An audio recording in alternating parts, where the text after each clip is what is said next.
السلام علیکم دوستو، میرا نام ہے Afzal Kasi۔ آج میں آپ کے سامنے حضرت صالح علیہ السلام کا قصہ بیان کروں گا۔ اس قصے میں ہم حضرت صالح علیہ السلام کا ذکر قرآن میں کتنا مرتبہ ہوا اور ان کی قوم ثمود کا کتنے مرتبہ ذکر ہوا، قوم ثمود کو ثمود کیوں کہتے ہیں، اور یہ کس علاقے میں آباد تھے، اور ان کا مذہب کیا تھا۔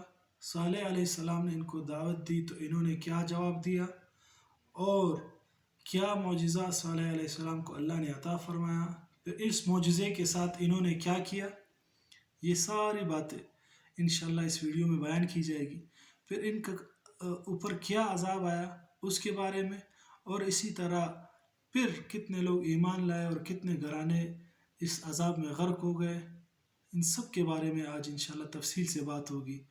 اگر آپ نے چینل ابھی تک سبسکرائب نہیں کیا تو فوراً آپ اس کو سبسکرائب کر لیں، اور ساتھ میں جو بیل کا آئیکن ہے یعنی جو گھنٹی ہے اس کو کلک کر لیں، تاکہ جو بھی نئی ویڈیو آئے تو آپ کو اس کا پتہ چل جائے۔ اب چلتے ہیں قصے کے بارے میں۔ اس قصے کو قصص القرآن میں بھی ذکر کیا گیا ہے، اور قرآن میں بھی حضرت صالح علیہ السلام کا ذکر 8 جگہوں پر آیا ہے، اور ان کی جو قوم ہے ثمود، ان کا تذکرہ 9 صورتوں میں آیا ہے۔ قوم ثمود کی بستیاں کہاں آباد تھی؟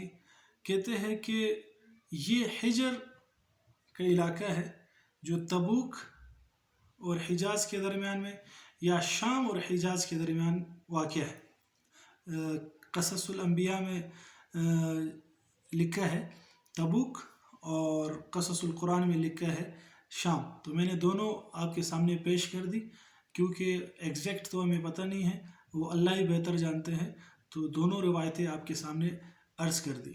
اب یہ قوم ثمود، یہ عاد ہی کی قوم سے جو لوگ بچ گئے تھے، قوم عاد سے، ہود علیہ السلام کی قوم سے، وہی قوم ثمود پھر بعد میں ان کا ایک دادا تھا، ان کا نام ثمود تھا، جو ان کے آباء و اجداد میں سے گزرا تھا، ان کے نام پر ان کی یہ قوم ثمود کہلائی، اور ان کو اصحاب حجر بھی کہتے ہیں۔ اصحاب حجر اس لیے کہتے ہیں کہ پتھروں کو تراش کے بہت ہی عالیشان محلات انہوں نے بنائے تھے، اور ان کو عاد ثانی بھی کہتے ہیں، کیونکہ قوم عاد ہی کی یہ بچے لوگ تھے، اور اس کو مدائن ثانی بھی، صالح بھی کہتے ہیں۔ تو اہل ثمود کا جو مذہب تھا وہ بت پرستی تھی۔ یہ لوگ اللہ کے اتنے زیادہ یعنی نعمتوں کے باوجود اللہ کا انکار کرتے تھے اور بت پرستی کرتے تھے۔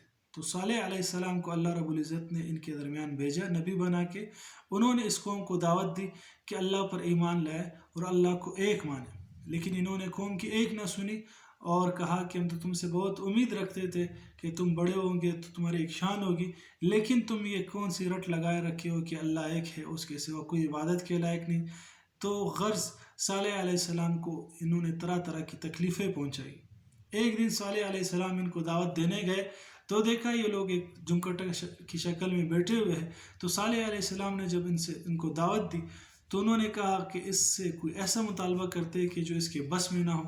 تو انہوں نے کہا کہ یہ سامنے چٹان دیکھ رہے ہو، اور چٹان کی طرف اشارہ کیا کہ یہ چٹان، اس کو اگر آپ ایک اونٹنی بنا دے، اور بعض کہتے ہیں کہ اس چٹان سے کوئی اونٹنی نکل آئے اور وہ بچہ بھی جنے، اور وہ ایک لمبی اونٹنی ہو، طرح طرح کی جتنی زیادہ ان سے ہو سکا اتنی سخت شرائط لگا دی کہ صالح علیہ السلام اس کو پورا نہ کر سکے۔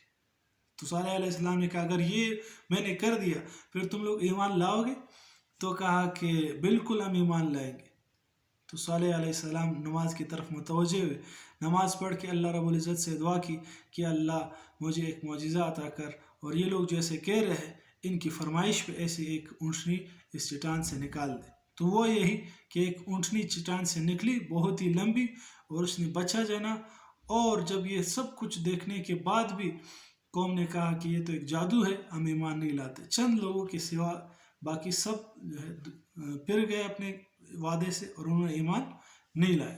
اور صالح علیہ السلام نے پھر ان کو دعوت دی۔ پھر صالح علیہ السلام نے کہا کہ یہ اللہ کی اونٹنی ہے، اس کو آپ لوگوں نے تکلیف نہیں پہنچانی۔ تو یہ اونٹنی جب پانی پینے جاتی تو سارا پانی پی جاتی، تو قوم والوں نے شکایت کی کہ یہ تو ہمارا سارا پانی پی جاتی ہے. تب حضرت عیسیٰ علیہ السلام نے کہا کہ ایک دن تمہاری باری ہے اور ایک دن اس اونٹنی کی باری ہے، یعنی ایک دن تمہارے جو جانور ہیں ان کی باری ہے اور ایک دن اس اونٹنی کی باری ہے. اس طرح باری باری مقرر کی. اور صالح علیہ السلام نے ان کو کہا کہ اونٹنی کا خیال رکھو اور اس کو تنگ نہ کیا کرو. لیکن کیا ہوا، صالح علیہ السلام کی بات انہوں نے نہیں مانی اور انہوں نے آپس میں مشورہ کیا کہ کس طرح اس اونٹنی سے بھی جان چھڑائے اور حضرت صالح علیہ السلام سے بھی جان چھڑائے. تو ایک شخص تھا قدار بن صالح اس کا نام تھا، اور اس کا ایک دوست تھا مسرع یا مصرع اس کا نام تھا. یہ دونوں اور باقی بھی اس کے ساتھ شامل ہو گئے. انہوں نے کہا کہ اس اونٹنی کو ہم مارتے ہیں. تو مصرع نے گات لگا کے اونٹنی پہ تیر چلایا، پھر جا کے قدار نے اس کے کونچے کاٹ ڈالے اور اس کو مار دیا. اور اونٹنی کا جو بچہ تھا وہ چیختا چلاتا بھاگا اور چٹان پہ چڑھ گیا اور اسی چٹان میں غائب ہو گیا. جب یہ دیکھا حضرت صالح علیہ السلام نے تو انہوں نے کہا اپنی قوم سے کہ اب تو تم لوگ 3 دن تک مہلت ہے تمہارے پاس، کھاؤ پیو مزے کرو، 3 دن کے بعد اللہ کا عذاب آئے گا. تو اسی طرح ہوا. 3 دن کیا ہوا، ان کے چہروں پر عذاب کی علامتیں ظاہر ہونے لگی.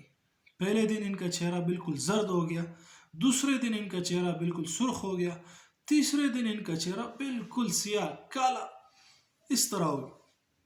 چوتھے دن کیا ہوا، ایک سخت زلزلہ آیا اور ایک بہت ہی زوردار چیخ اللہ رب العزت نے ان پہ نازل کی، جن کی وجہ سے یہ لرز گئے اور سب کے سب ہلاک ہو گئے.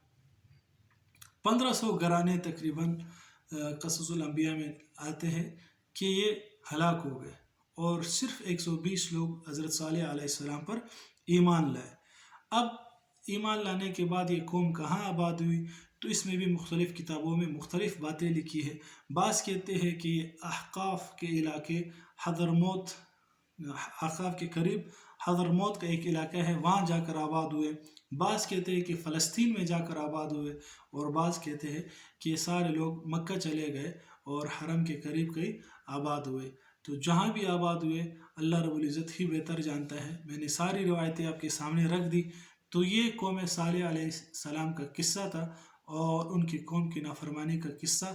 اب اس واقعے سے بھی ہمیں یہی سبق ملتا ہے کہ ہمیں اپنے رسول کی بات ماننی چاہیے اور ان کی تعلیمات کو خود بھی اس پہ عمل کرنا ہے اور دوسروں تک بھی اس کو پہنچانا ہے. تو حضور صلی اللہ علیہ وسلم جب غزوہ تبوک پہ جا رہے تھے، وادی حجر کے ساتھ جب گزرے تو وہاں مدائن صالح جہاں عذاب آیا تھا، تو صحابہ سے آپ صلی اللہ علیہ وسلم نے کہا کہ یہاں سے جلدی سے گزرو، یہاں اللہ کا عذاب آیا تھا. تو آپ صلی اللہ علیہ وسلم نے سر اور چہرے کو ڈھانپ کر وہاں جلدی سے گزر گئے. تو یہاں بھی ایک سبق ہے ہمارے لیے کہ جہاں اللہ کا عذاب آیا ہوتا ہے اس جگہ سے جلدی سے گزرنا چاہیے، وہاں کڑے نہیں رہنا چاہیے.